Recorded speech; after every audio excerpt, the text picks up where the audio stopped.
Konnichiwa explorers, तो आज हम लोग शैडो स्लेव की चैप्टर 6 की एक्सप्लेनेशन करने वाले हैं, जिसका नाम है कन्फ्रंटिंग द टायरेंट। सनी अब एक नाइटमेयर क्रिएचर का सामना करने जा रहा था, और ये कोई मामूली क्रिएचर नहीं था। ये था 5th कैटेगरी का एक टायरेंट, इतना खतरनाक और भयानक कि अगर सनी किसी से कहता कि वो इससे लड़ने वाला है तो लोग उस पर हंसते। अगर वो कोई अवेकन होता जो क्रिएचर से 2-3 रैंक ऊपर होता तो बात और थी, लेकिन सनी वैसा बिल्कुल भी नहीं था, और फिर भी उसे किसी भी तरह से इस माउंटेन किंग से निपटना था, वरना उसे और भी दर्दनाक मौत का सामना करना पड़ता। कई बार की तरह उसकी किस्मत इतनी ख़राब थी कि अब तो डरने की भी एनर्जी नहीं बची थी। अब डर किस बात का, उसने खुद से कहा। मरने के लिए तो वो पहले ही तैयार था, और इंसान एक ही बार मरता है। बॉनफायर की दूसरी तरफ हालत और भी बुरे होते जा रहे थे। ज़्यादातर बंदी मर चुके थे। कुछ सिपाही अब भी मॉन्स्टर से लड़ने की कोशिश कर रहे थे, लेकिन ये साफ था वो ज़्यादा देर नहीं टिक पाएंगे।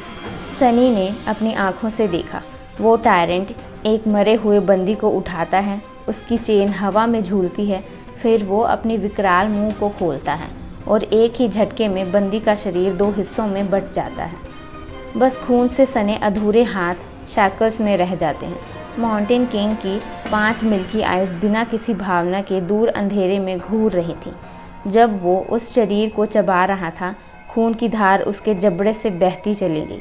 क्रिएचर की अपर आर्म्स व्यस्त थी, तो एक सिपाही चीखते हुए आगे बढ़ा और अपनी स्पेयर से हमला किया। टायरेंट ने बिना देखे ही अपनी निचली भुजा बढ़ाई, सोल्जर के सिर को पकड़ा और एक झटके में उसका सिर चकनाचूर कर दिया, जैसे कोई सोप बबल हो। अगले ही पल वो हेडलेस बॉडी क्लिफ से नीचे गिरा दी गई। शिफ्टी ने डर के मारे उल्टी कर दी। वो लड़खड़ाते हुए खड़ा हुआ और सनी की तरफ देखकर बोला, तो अब क्या करें? सनी ने कोई जवाब नहीं दिया। वो बस टायरेंट को देख रहा था। उसका सिर थोड़ा सा एक तरफ झुका हुआ था। शिफ्टी फिर से स्कॉलर की ओर मुड़ा। बूढ़े बाबा, ये लड़का पूरा पागल है, इसे डर क्यों नहीं लग रहा? आवाज़ नीचे रखो मूर्ख, स्कॉलर फुसफुसाया। शिफ्टी का चेहरा सफ़ेद पड़ गया। उसने खुद को थप्पड़ मारा, मुंह पर दोनों हाथ रख लिए और टायरेंट की ओर देखा। शुक्र है वो अभी भी स्लेव्स को खा रहा था, कुछ जो पहले ही मर चुके थे और कुछ जो अब भी जिंदा थे। सनी का ध्यान पूरी तरह से एक सवाल पर था, मैं इसे मारूं कैसे? ना उसके पास कोई स्पेशल पावर्स थी, ना कोई आर्मी, यहाँ तक कि एक ढंग का वेपन भी नहीं। उसकी नज़रें क्रिएचर से हटकर आसमान की ओर गईं। बिना चांद की रात का काला आकाश एकदम साइलेंट। तभी हवा में एक चमकदार बर्निंग वुड टायरेंट की भुजा से टकराई। स्पार्क्स बिखर गए। एक सिपाही, वही यंग लिबरेटर, अब अपनी तलवार ऊपर उठाकर टायरेंट को ललकार रहा था। सामना करो राक्षस! सनी की आंखों में एक चमक आई।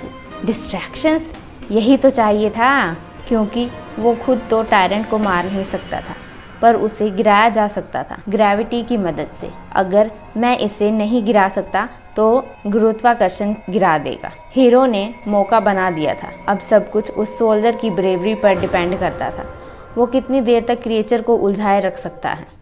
चलो मेरे साथ, सनी चिल्लाया और दौड़ पड़ा उस स्टोन प्लेटफॉर्म के उस छोर की तरफ जहां एक भारी वैगन खाई के किनारे पड़ी। वो वैगन शायद कैदियों को ले जाने या किसी सामान को ले जाने के लिए काम आती होगी, लेकिन इस समय वो वैगन सनी की मदद करेगी। शिफ्टी और स्कॉलर ने एक दूसरे को देखा, फिर सनी के पीछे भाग पड़े। शायद उन्हें उसकी कामनेस में कोई कॉन्फिडेंस दिख रहा था, या शायद कोई डिवाइन सिग्नल। पीछे हीरो अब भी टायरेंट के हाथों से बचता हुआ लड़ रहा था। उसकी स्वॉर्ड क्रिएचर की मोटी फर पर कोई असर नहीं कर पा रही थी, लेकिन फिर भी वो पीछे नहीं हटा। सनी वैगन के पास पहुंचा। उसने जल्दी से इधर उधर देखा, कोई लार्वा तो नहीं है। फिर वैगन के रियर व्हील्स पर नजर गई। वहां 2 बड़े वुडन वेजेस लगे थे ताकि वो फिसले नहीं। जब मैं कहूँ तुम ये दोनों वेजेस हटा देना और फिर वैगन को धक्का देना, समझे? शिफ्टी हैरान रह गया। क्या? क्यों? स्कॉलर ने कुछ नहीं कहा। वो बस टायरेंट और वैगन को गौर से देख रहा था। हीरो अब भी जिंदा था। सनी ने मन में सोचा, बस अभी मत मरना। शिफ्टी को उसने बस इतना कहा, तुम देखोगे। अब सनी ने वेगन से जुड़ी चेन को फॉलो किया, लेकिन किस्मत से वो उसे मिल गई। चेन का टूटा सिरा। एक लाश शैकल्स में बंद थी। सनी ने उसे घुटनों के बल बैठाकर अनलॉक किया, लाश को बाहर निकाला और फिर उन शैकल्स को चेन के चारों ओर बांध दिया, एक स्लिप नॉट बना दिया। अब सब कुछ उसके हाथों की ताकत और किस्मत पर टिका था। वो चिल्लाया, अभी! शिफ्टी और स्कॉलर ने वेजेस हटाए और वेगन को धक्का देना शुरू कर दिया। सनी ने चेन उठाई और अपनी पूरी ताकत लगाकर उसे फेंका, जैसे कोई फिशरमैन अपना जाल फेंकता है। लूप हवा में घूमता हुआ गया और टायरेंट की गर्दन में फंस गया। चेन एक आयरन नोज की तरह उसके गले में कस गई। सनी पल भर के लिए स्टन रह गया। उसने खुद को रोका कि कहीं जोर से यस ना चिल्ला दे। अब बस वेगन को क्लिफ से गिरना था और टायरेंट को अपने साथ खींचना था। लेकिन जब सनी ने पीछे देखा, उसका दिल डूब गया। वेगन धीरे धीरे लुढ़क रही थी, बहुत धीमी गति से। टायरेंट अब अपने गले की चेन पकड़ चुका था और उसे तोड़ने ही वाला था। सनी ने घबराकर हीरो की तरफ देखा। वो दौड़कर क्रिएचर की टांग से टकराया। टायरेंट थोड़ा बैलेंस खो बैठा और सनी को थोड़ी और टाइम मिल गया। अब सनी भागते हुए वेगन तक पहुंचा और फिर शिफ्टी और स्कॉलर के साथ उस भारी लकड़ी के ढांचे को पूरी तरह से धक्का दे दिया। जल्दी घूम जा! वेगन थोड़ा तेज हुआ, लेकिन फिर भी टायरेंट की ताकत से रेस हार रहा था।